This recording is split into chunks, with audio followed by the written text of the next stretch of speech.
President Biden's decline and its cover-up by the people around him is a reminder that every White House, regardless of party, is capable of deception. But being truth tellers also means telling the truth about ourselves. We, myself included, missed a lot of this story, and some people trust us less because of it. That was Axios national correspondent Alex Thompson criticizing the national media for not asking tougher questions about President Biden's mental fitness while he was in office. The hindsight debate isn't just a sobering moment for the press. It also raises alarming questions about whether Biden's aides intentionally misled voters about his decline. That's the subject of this new best-selling book by Thompson and CNN's Jake Tapper, Original Sin: President Biden's Decline, Its Cover-Up, and His Disastrous Choice to Run Again. In the book, Democrats and Biden aides speak of their frustration with Biden's decision to run again, with one strategist saying of Biden, he stole an election from the Democratic Party. He stole it from the American people. Alex Thompson, the co-author of Original Sin, joins us now. It's nice to see you, Alex. First of all, congratulations on the book. Let's start with the pushback that I know you've seen from Biden's circle and family. Naomi Biden, his granddaughter, she attacked you on Twitter or X, you and Jake Tapper, calling the book political fairy smut for the permanent professional chattering class. So I need to get your response and what you make of the broader criticism of the book, which is about this cover-up of sorts, that it relies on unnamed sources, still too afraid to have their names out in the public now, Alex. I mean, if you read the book, I think it's very clear that the Biden family is a very tight-knit, loyal clan. I was not surprised to see Naomi Biden write that. I will say we obviously stand by all of our reporting in the book. And also, when I read it, I thought, Naomi's a pretty good writer. But I would also add, just in terms of the general criticism of the book that, unfortunately, a lot of these people are anonymous. It's not like we didn't try. We do have many, many Democrats on the record, including David Plouffe. But, whenever you're writing a book like this, you try to get people on the record. And when someone doesn't go on the record, it just basically makes you try to interview more people because you need more corroboration if someone's not going to go on the record. And that's why we interviewed over 200 people in a period of 3 months. Alex, I have a lot of respect for the comments that you made at the White House Correspondents' Dinner and the introspection that you laid out there in front of Washington media circles, certainly politicians. But I wanted to get your thoughts about the book specifically and the mea culpa within it. Let me play for you some of the comments that your co-author, Jake Tapper, has said about this issue on his show. I think what we see on stage with Joe Biden, Jake, is very clearly a cognitive decline. Okay. That's what I'm referring to. I think you have absolutely no standing to diagnose somebody's cognitive decline. I chastised Laura Trump 2 Sundays ago for diagnosing Joe Biden's cognitive skills. Obviously, she has no training to do so. He's sharp physically. I mean, mentally. Yeah. I think the question is physically, right? The Democrats have been involved in a big cover-up here. Calling it a cover-up, it's pretty strong words. You've used the word cover-up in the book, more or less, and I'm curious to get your thoughts on, the Columbia Journalism Review said it's not mentioned in the book. You don't really take account for what the media has done in this part. I want to give you a chance to respond to that. I mean, why not address it in the book that the media was a part of the mistake in covering this? Jake has said that he feels that Laura Trump's comments back in 2020 aged better than his, and that he feels humility for it.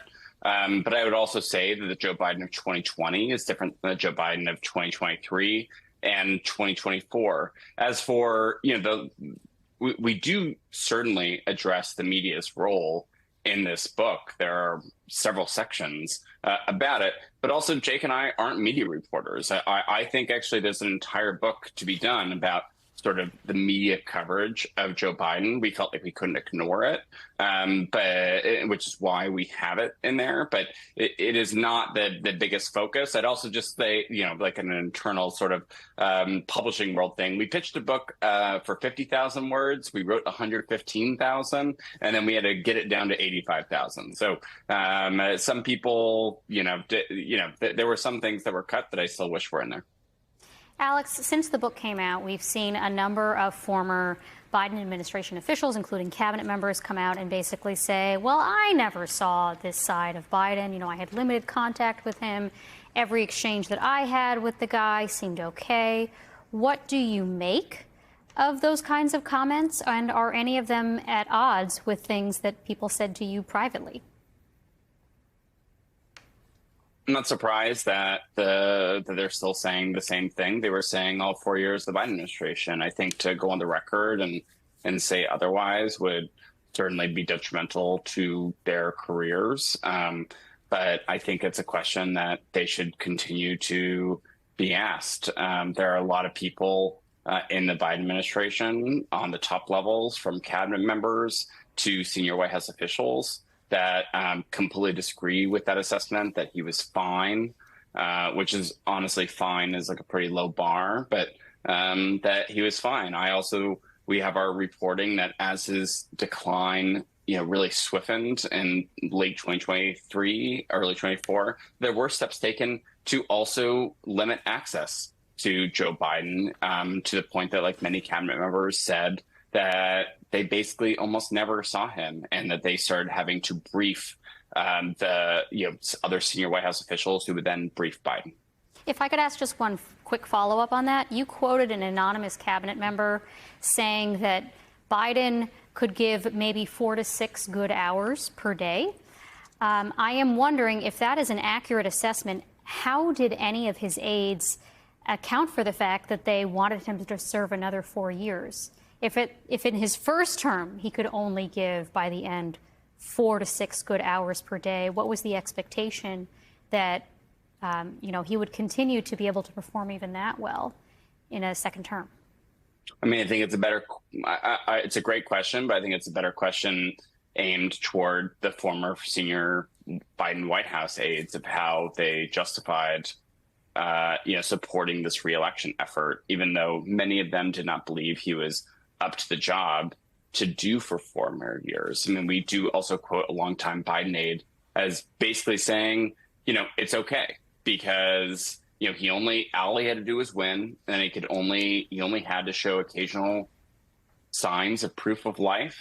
And when you're, voting for someone, you're also voting for the people around him. That was in some ways the internal justification for running him for 4 more years. And I also think, I think there was a very sincere belief that Donald Trump is an existential threat to democracy. And if you believe that, it's very easy to justify anything, including, and I think in our book, like doing some things that are considered undemocratic.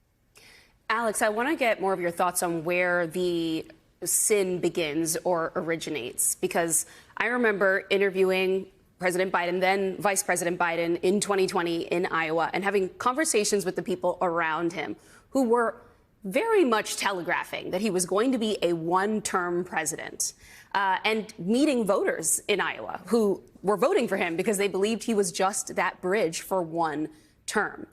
And then, during the race, we get this consistent polling, even before the disastrous debate, that Americans are already getting really uncomfortable. They're putting up right now a CBS YouGov poll from June of 2024, before the debate.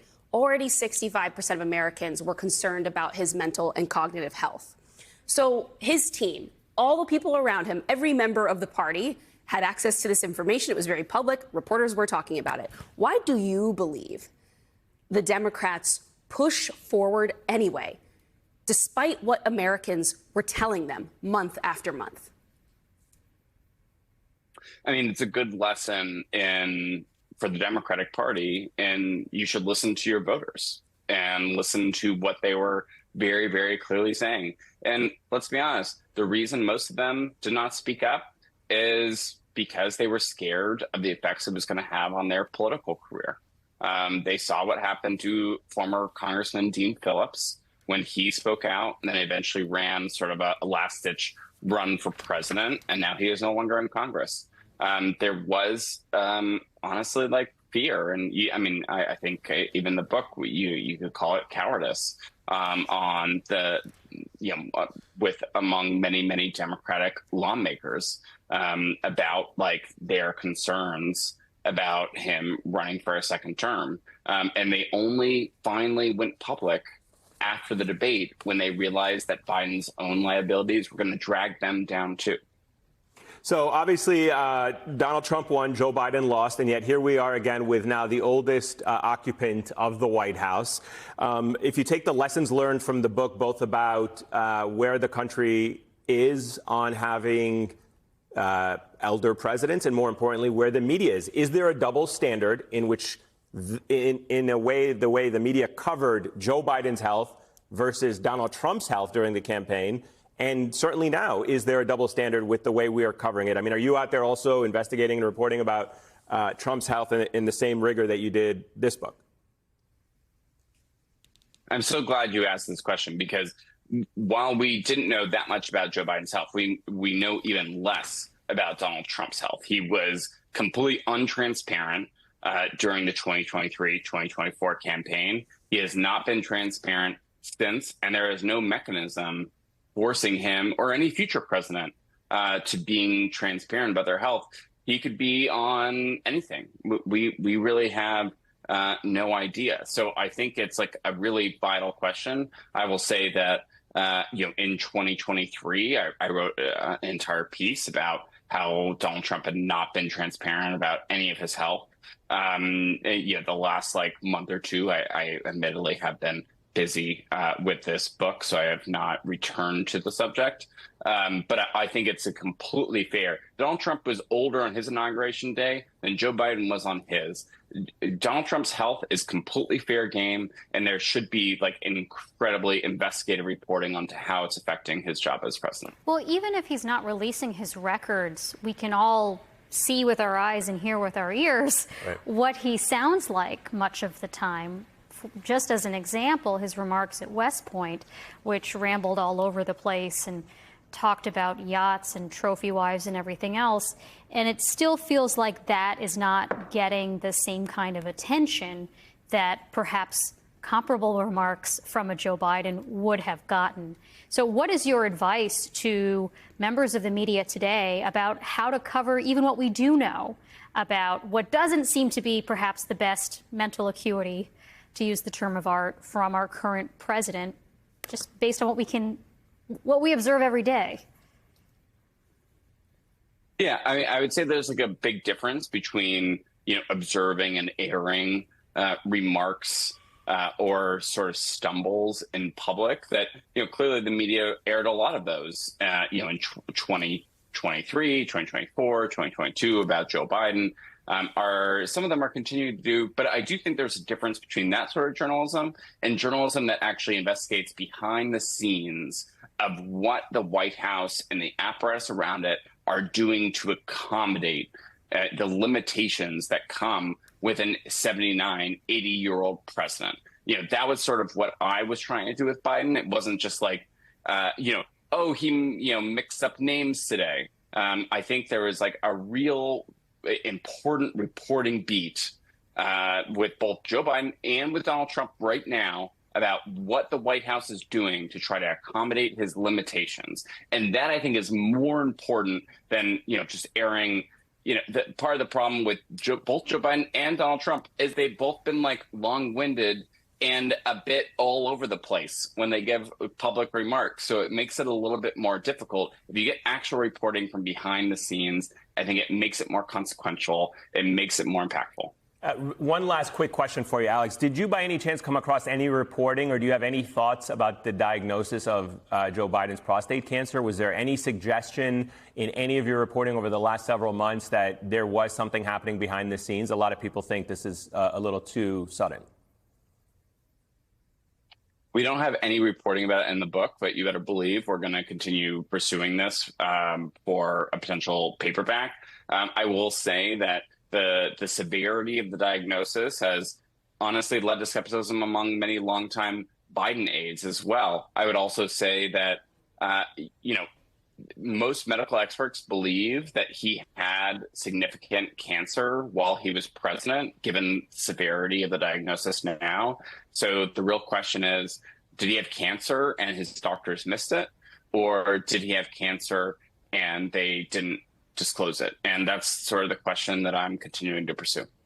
Well, you have a standing invite to come back and share any reporting you have with us.